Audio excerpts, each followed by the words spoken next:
Shalom, brothers and sisters. Some more news from around the world quickly before, again, we get inundated with newer news. Number one on the list, starting by looking at Israel, Russia is now jamming GPS in Israeli airspace. This affects Ben Gurion Airport as well, with civilian aircraft being severely affected. Israel asked Russia to please stop, and they refused, saying they will continue as it protects their ally Syria from Israeli missile attacks. Okay, so Russia started patrolling the skies with Syria, with her fighter planes, which is a new thing, right up to the Golan Heights, and now she's blocking all GPS signals to defend Syria.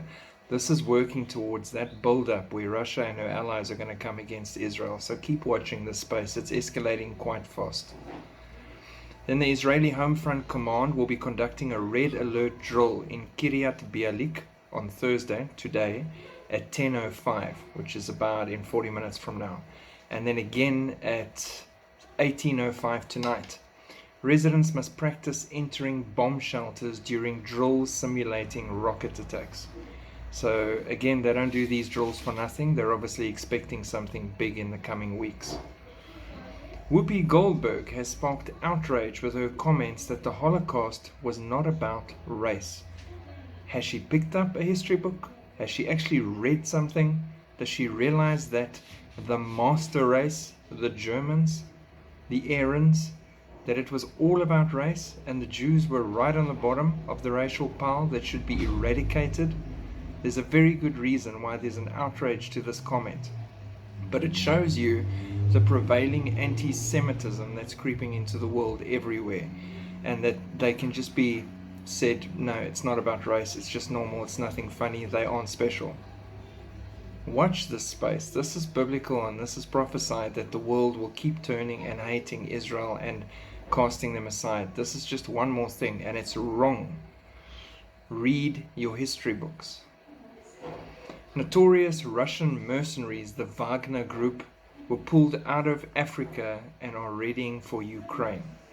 Why would you pull the notorious mercenary group out of Africa and push them to Ukraine if nothing's happening? Blood supplies have been sent to the border with Ukraine by Russia in preparation for any conflict. Okay? Blood supplies in case of any injuries or anything. So we're past this is a military drill stage. Belarus says they will fully support Russia and join them if it should come to a fight. We knew this, we expected this, the joint exercises was a giveaway, but they've now made it official. USA is now evacuating journalists from Ukraine. I have a lot of questions on that. You're evacuating the journalists because you don't want them to see what's really going to happen. Is there going to be a false flag? Is America going to attack Russia first and then Russia's going to do a backlash and then there's going to be blame? I don't know. Is it just a safety thing? My mind wanders. The USA is moving 3,000 troops closer to the Ukraine border in preparation for what's coming. Okay. Then the Royal Saudi Air Force is currently striking Houthi targets in Sana'a and Taiz. That whole front is also heating up and there's constant fights there. The Middle East is exploding with wars and rumors of wars, which is biblical, and it's at the most important part of the planet. Skyrocketing fertilizer prices could spark widespread global famine, unlike anything we've seen in modern history. I've said this before and I'm going to say it again. We've entered the 7 years of famine. These things are all pointing to that. The tribulation will be a time of famine and hurt. The snakebite process that's lasted the last few years, the whole thing that started everything, will cause a famine of biblical proportions. Okay, they're acknowledging this. The fallout in job losses and sickness and people not being treated for normal things and everything is going to be biblical. Eurozone in free fall as 19 countries hit a record inflation rate for the third month in a row. This is not going to get better.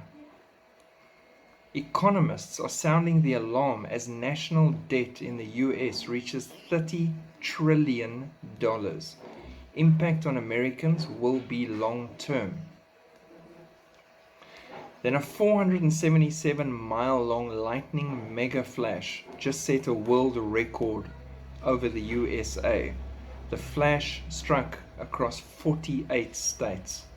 You think maybe God's trying to tell them something? Judgment is looming. Something's coming. Watch this space. And then finally, the virtual reality church is exploding, and the church as we once knew it may soon be a distant memory.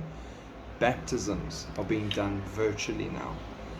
This is a massive problem. For me, should be a massive problem for you, because this is just the next level of attack on the church of God. First, they locked the church down and shut it down. The church complied, and with that, they removed so much faith and support in the church, and it fractured, and a lot of people stopped going to church. Even after church services resumed, people are not going to church anymore, have dropped off, are not bothering, or don't see the value. There's massive value in being with your brothers and sisters in the Lord. Where two or more gather in my name, there I am in the midst of them. I don't discount that we can pray over the phone together and be together virtually, but now you even want to baptize virtually? You want to baptize my avatar? Not me physically feeling the water running over my body as I make that commitment to be baptized? Note this. There's going to be no accountability in these churches. How do you hold an avatar of a priest or a pastor accountable for what he says or anything that he does? How do you know what's really going on? This is a next level attack on the church of God. So that is not a good statement that the virtual church is exploding. It is exploding in the wrong direction. It is exploding as in destruction. Stand strong, brothers and sisters. Yeshua rides soon. Shalom.